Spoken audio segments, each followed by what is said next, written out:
पाकिस्तान जो है वो भेड़िए की चाल चल रहा है। उसको समझ में नहीं आ रहा, इतना कद्दावर देश भारत देश है हमारा, और भारत देश से वो बदला लेने की हर बार कोशिश करता है, हर बार झुकाने की कोशिश करता है। 1948 से लेकर के 71 का वार, आपको बाद में कारगिल वार, और फिर देखिए नया वार ये शुरू हो रहा है। उसको समझ में नहीं आ रहा है कि धूल दूषित हो जाएगा, और अगर हम चाह लें तो अगला दिन का सूरज जो है कोई भी जनता वहाँ की, पाकिस्तान की, नहीं देख पाएगी, ये गारंटी है। अगर जरूरत पड़ेगी तो आप जाइएगा। बुलाया गया है हमको और हम जाने की तैयारी कर रहे हैं। देश की सेवा पहला कर्तव्य है, फिर बाद में समाज सेवा आता है।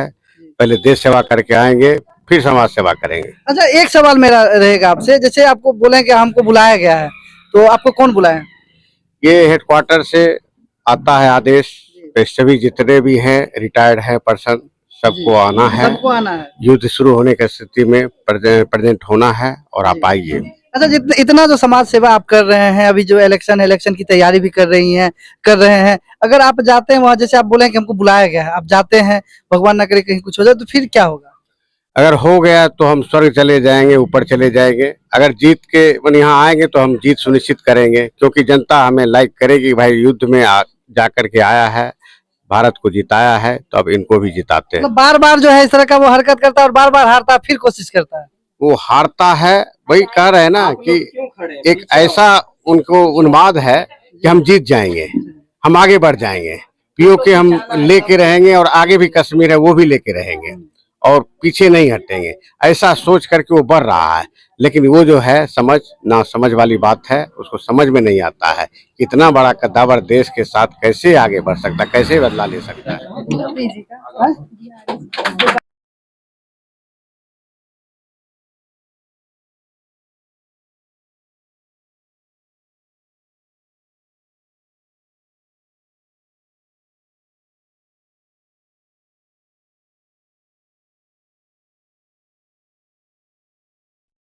अच्छा, कितने लोगों का यहाँ एडमिशन हुआ है?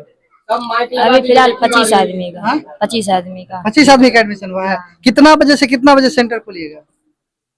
टाइमिंग 2 से 4। 2 से 4, 4 से 6, 6 मतलब 4 घंटा का ये सेशन रहेगा। तो 25 आदमी को कितने कितने आदमी को जो एक सेशन में रखिएगा? 25 आदमी में आधा आधा करके रखेंगे। 12 और 13 का कॉम्बिनेशन हाँ, करके। हाँ। तो सिखाने वाले पर अकेले हैं? हाँ, पैसा भी डिमांड किया जाएगा या फ्री है? फ्री है। फ्री है। तो आपको पे कौन करेंगे, सैलरी कौन पे करेंगे? अभी मालूम नहीं है। तो आपको सैलरी मिलेगा? अच्छा सर, इनको सैलरी कौन पे करेंगे? सैलरी कोई और नहीं, मैं ही पे करूंगा। चंद्र प्रकाश सिंह मेरा नाम है, और मैं ही पे करूंगा। और सारी व्यवस्था यहाँ पे हो रखी है। 25 आदमी का एडमिशन हो गया है, लेकिन ये पहला दिन है, ये बढ़ते बढ़ते 500 तक जाएगा। 500 तक जाएगा जी। इनका कितना सैलरी रहेगा? इनका सैलरी हम बाद में बताएंगे, फिक्स नहीं किए हैं जी। मतलब जैसा इनका काम रहेगा वैसा दिया जाएगा? काम के हिसाब से सारा कुछ रहेगा, और सैलरी तो सबको मिलेगा, लेकिन उन लोगों को बाद में मिलेगा, ट्रेंड होने के बाद में। ये ट्रेंड है तो इनको पहले मिलेगा। एक सिलाई मशीन से कितने घर परिवार को चलाया जा सकता है, ये आप यही सेंटर जो है इसी से अंदाजा लगा सकते हैं।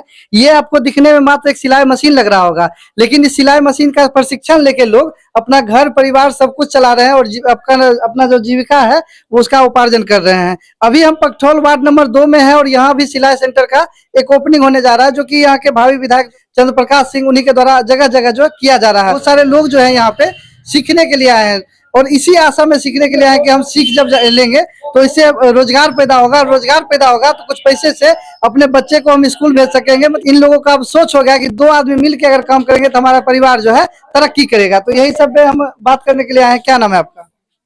गुलशन खातून। गुलशन खातून। कहाँ तक पढ़ाई की है आप? मैट्रिक तक। मैट्रिक तक किए हैं। तो सिलाई पहले से आता था? जी आता। आपका क्या नाम है? मतलब आपकी शादी कहाँ हुई? पकठौले में शादी हुआ है। कहाँ तक पढ़ाई की आप?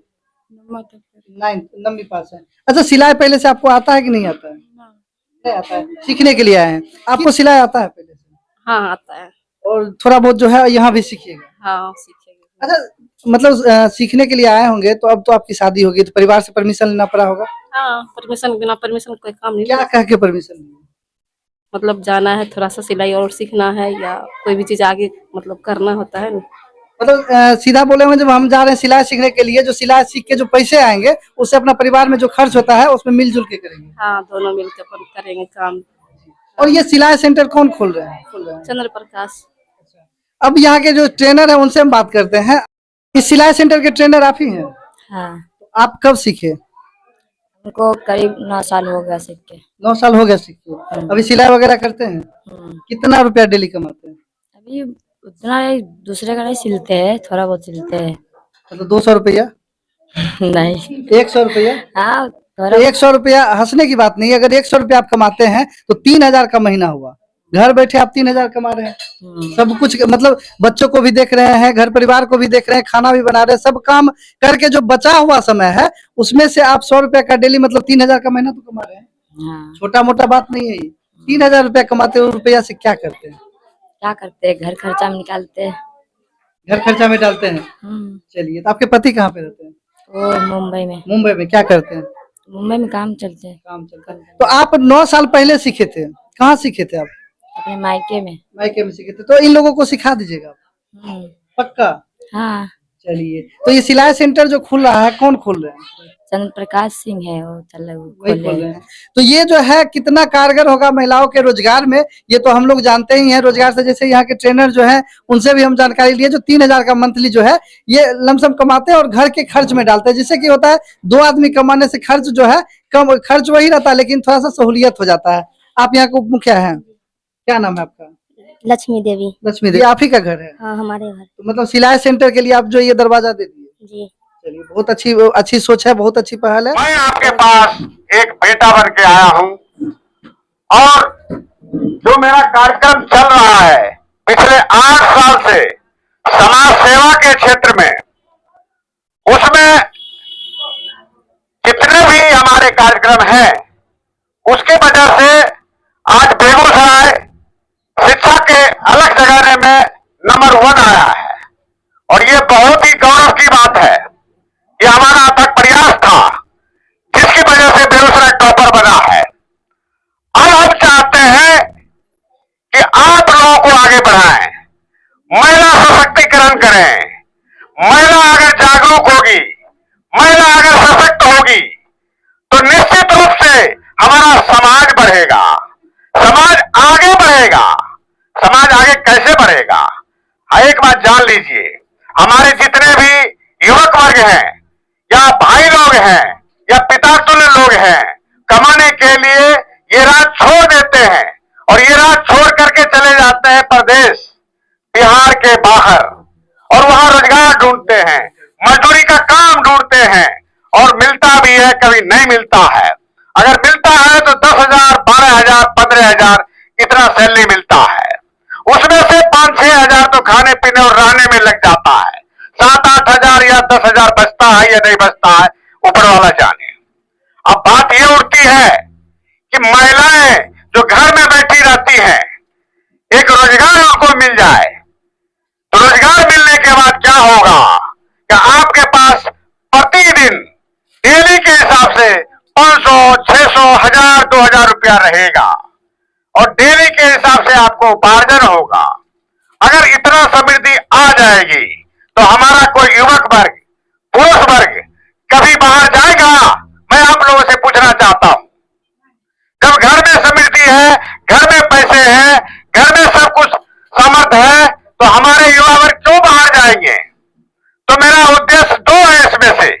पहला तो रोजगार देना, और जो ही रोजगार मिलेगा घर में अपने मां बहन को, महिलाओं को, तो वो पैसा जो है घर में रहेगा समृद्धि के रूप में।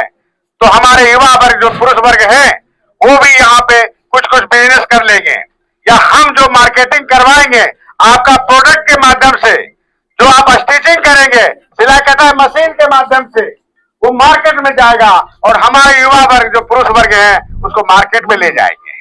काम आप करेंगे और मार्केटिंग वो करेंगे। इससे दोनों की समृद्धि होगी, घर खुशहाल होगा, जनजान में सामान होगा। और इतना मैं बताता हूं, जो ये मुहिम है ये छोटा मुहिम नहीं है, बहुत बड़ा मुहिम है। आप सुनते होंगे बड़े बड़े नेता बोलते हैं रोजगार दो पलायन रोको, रोजगार दो पलायन रोको। बोलने में बहुत अच्छा लगता है रोजगार दो। अरे रोजगार कैसे देंगे आप, वो तो बताइए। वो विजन कैसे है, क्या है आपका, वो तो बताइए। सिर्फ बोलने से रोजगार दो तो रोजगार उत्पन्न होता है, नहीं होता है। प्लान रोको बोलने से प्लान रुक जाएगा क्या? नहीं रुकेगा। उसके लिए कुछ कार्य करना पड़ेगा, सशक्त कार्य होना, तभी जाकर के ये बात सार्थक होगी, अन्यथा नहीं होगी।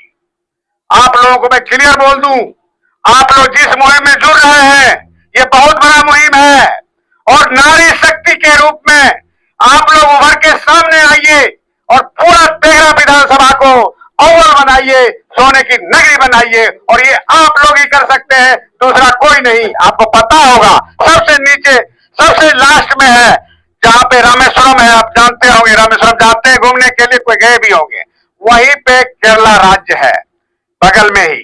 और केरला राज्य में आप जाके देखेंगे तो बच्चा बच्चा साक्षर है, बच्चा बच्चा पढ़ा लिखा है, कोई भी अनपढ़ गवार नहीं है। हमको भी उसी के तर्ज पे इसको साक्षर बनाना है, तेघड़ा विधानसभा को, वो भी 100%। आप लोग कसम खाइए हमारे बच्चे बिना स्कूल के ना रहें, स्कूल में अवश्य जाएं, ऊंची शिक्षा प्राप्त करें, बड़ा से बड़ा एग्जाम क्रैक करें। और मैं हर साल मेधा प्रतियोगिता परीक्षा कराता रहता हूं, छोटे बच्चों से लेके बीए पास तक को, सिर्फ छोटे बच्चे नहीं, बीए पास तक को। और इस क्रम में मैं हर साल जब मेधा प्रतियोगिता परीक्षा कराता हूं तो जो बच्चे अव्वल आते हैं उनको बड़ा इनाम देता हूं, मोटरसाइकिल, लैपटॉप, मोबाइल, ये सब इनाम है। सोचिए छोटा बच्चा ये भी जीतता है, हर साल जीतता है, और मैं 8 साल से जिताता रहता हूं बच्चों को, उसका अलग जगाने के लिए, शिक्षा का अलग जगता है तो बच्चे जो है बहुत खुश होते हैं। महीनों तैयारी होती है। अगर मैं डिक्लेयर कर दिया कि मेधा परीक्षा नवंबर में है, दिसंबर में है, जनवरी में है, कभी भी डिक्लेयर कर दिया तो बच्चे लोग में एक उत्साह की भावना होती है, बच्चे लोग